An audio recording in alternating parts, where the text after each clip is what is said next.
aquí es donde la cosa se pone realmente interesante y donde el texto da un volantazo tremendo. Agarraos que vienen curvas. Sí, porque venimos hablando de sociología, de manipulación de masas y de cómo operan los políticos. Y de repente, Gabriel sugiere que estos líderes no son los arquitectos finales del plan. Los describe como cobardes que en realidad están siendo utilizados por un, y cito, mal genuino que vino de otro mundo. Ya, ahí el tono cambia por completo. Y tanto. Incluso utiliza una imagen loquísima. Se pregunta si un mono manipulado genéticamente tendría la capacidad de crear por sí mismo una bomba atómica o, peor aún, la crueldad para lanzarla sobre sus propios congéneres. ¡Wow! Pasamos de un análisis psicológico sobre la manipulación social a monos genéticamente modificados y maleses extraterrenas. A mí me cuesta encajar las piezas, ¿eh? ¿Cómo concilia el autor esta visión casi de ciencia ficción con su crítica sociológica tan terrenal? Pues a ver, es un salto conceptual que te deja un poco descolocado, desde luego. Un poco bastante, sí. Ya, pero si analizamos la historia del pensamiento, vemos un patrón recurrente. O sea, cuando los pensadores intentan procesar niveles de maldad humana que resultan incomprensibles, como la aniquilación nuclear que menciona el autor. O los genocidios sistemáticos. Exacto. Pues la simple malicia humana a veces parece insuficiente como explicación. La magnitud de esa crueldad choca frontalmente con nuestra naturaleza empática más básica. Ya veo por dónde vas.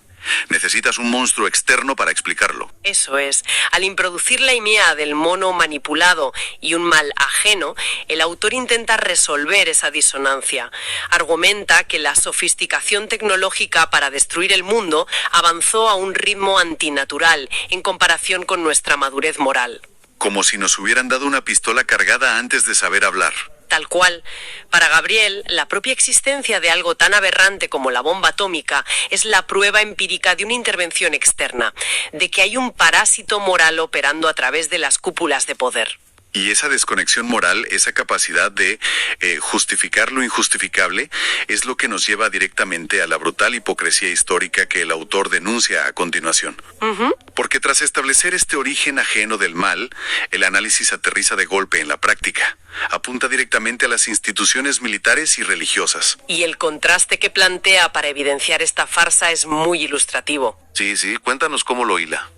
Pues señala a los líderes políticos que incitan a la guerra en nombre de la paz, exigiendo sacrificios, pero que jamás pisan la primera línea de fuego. Claro, se quedan en el despacho. Exacto. Y los compara con lo que él llama los antiguos, sugiriendo que antes, al menos quien declaraba la batalla, tenía el coraje de liderar la carga y dar ejemplo. La cobardía de los mandatarios actuales es, según él, el síntoma de su vacuidad moral. Son simples gestores de la muerte ajena. Y el bisturí no se detiene en la política, abre en canal a la religión. El autor cuestiona por qué los líderes religiosos no prohíben categóricamente tomar las armas. Esa parte es dura. Y recurre a la figura de Jesús para mostrar esta contradicción. ¿Recuerda cuando Pedro saca un puñal en el Monte de los Olivos para defenderle? Y Jesús no se arma, sino que le detiene. Eso es. Y Gabriel contrasta esta semilla de pacifismo absoluto con la historia de la institución, las masacres de las cruzadas, las hogueras de la Inquisición, hasta llegar a los líderes actuales que se codean con los representantes del mal. Ya. Entonces, claro, yo me pregunto, ¿qué significa todo esto? Al atacar de manera tan directa a políticos y religiosos por igual, sugiere el autor que la estructura misma de cualquier institución es intrínsecamente corrupta por este mal, independientemente de sus nobles ideales fundacionales. Pues si conectamos esto con el panorama general, la respuesta es sí. Está tocando un patrón histórico. A ver, explícame eso. Todo movimiento que nace con un mensaje de paz o verdaderamente revolucionario sufre un proceso de fosilización cuando triunfa. Para sobrevivir a lo largo del tiempo necesita jerarquías, dogmas y control sobre sus seguidores. O sea, se burocratiza. Exacto. En el momento en que un ideal se institucionaliza, se convierte en un aparato burocrático para mantener el poder. Y para Gabriel, esa necesidad de controlar a la masa es la manifestación de ese mal. Claro. Las instituciones no se corrompen por accidente. La estructura en sí es la trampa. Pero sostener este nivel de control, mantener a poblaciones asustadas y bajo el yugo, tiene un riesgo inmenso. El autor lo define como el riesgo del boomerang. El boomerang, claro. Si el nivel de miedo y asfixia cruza cierto límite, la masa despierta, se rebella y el látigo te da en la cara. Por tanto, el texto detalla cómo los diferentes sistemas modernos evitan que ese miedo se convierta en un boomerang, y lo divide en dos grandes métodos. El método totalitario y el democratizado. Y aquí retomamos la necesidad de mantener nuestra mirada puramente analítica sobre los ejemplos del texto.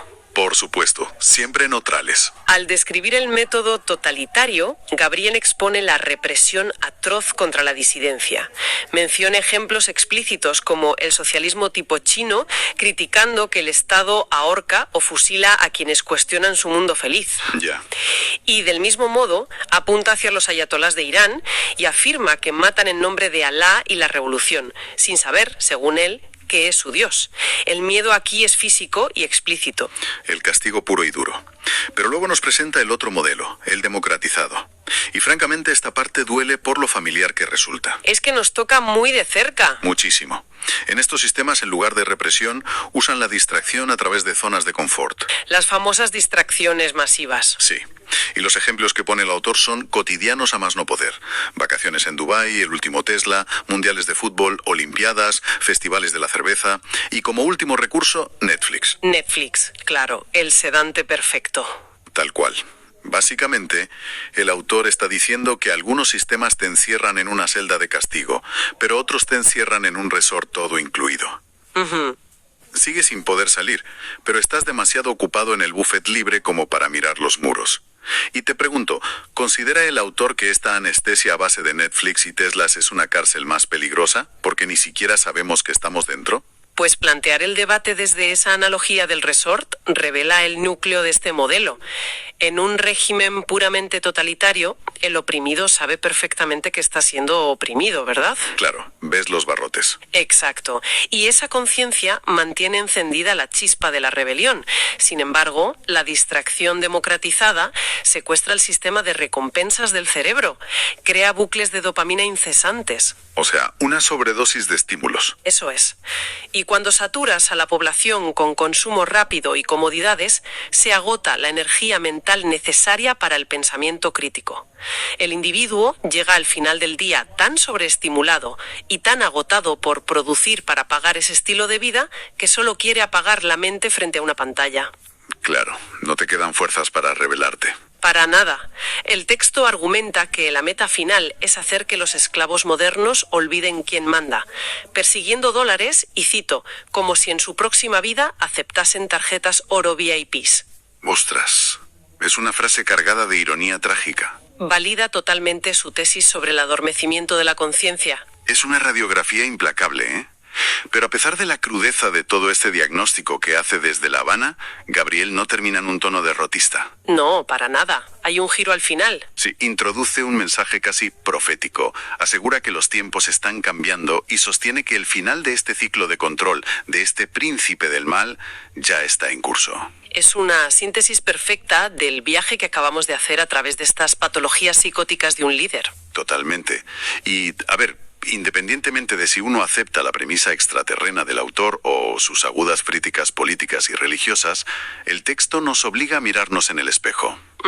Nos invita a auditar nuestras propias vidas, a preguntarnos cuántas de nuestras creencias son genuinas y cuántas han sido implantadas por el miedo o la búsqueda de una zona de confort. Y es ahí donde radica el valor de leer algo así. Señalar a los dictadores de los libros es fácil, pero darse cuenta de que la sala de espera de nuestra propia cárcel tiene asientos de cuero y aire acondicionado es mucho más duro. Exacto.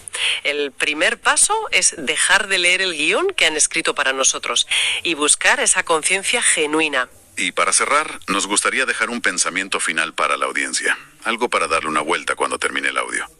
Si mañana nos despojaran de absolutamente todas las etiquetas por las que peleamos a diario, nuestra afiliación política, nuestra clase social, nuestra religión, y nos apagaran el acceso a todas nuestras distracciones y zonas de confort. Se hace el silencio. Eso es. ¿Qué encontraríamos en el silencio restante? ¿Estaríamos listos para enfrentarnos a nuestra verdadera conciencia? ¿O rogaríamos que nos devolvieran las cadenas? Es un interrogante que seguirá resonando, estoy segura. Sin duda. Y bueno, queremos agradecer a la audiencia por acompañarnos en esta inmersión profunda. Ha sido un trayecto denso pero fascinante. Seguiremos explorando y cuestionando las estructuras. Hasta la próxima.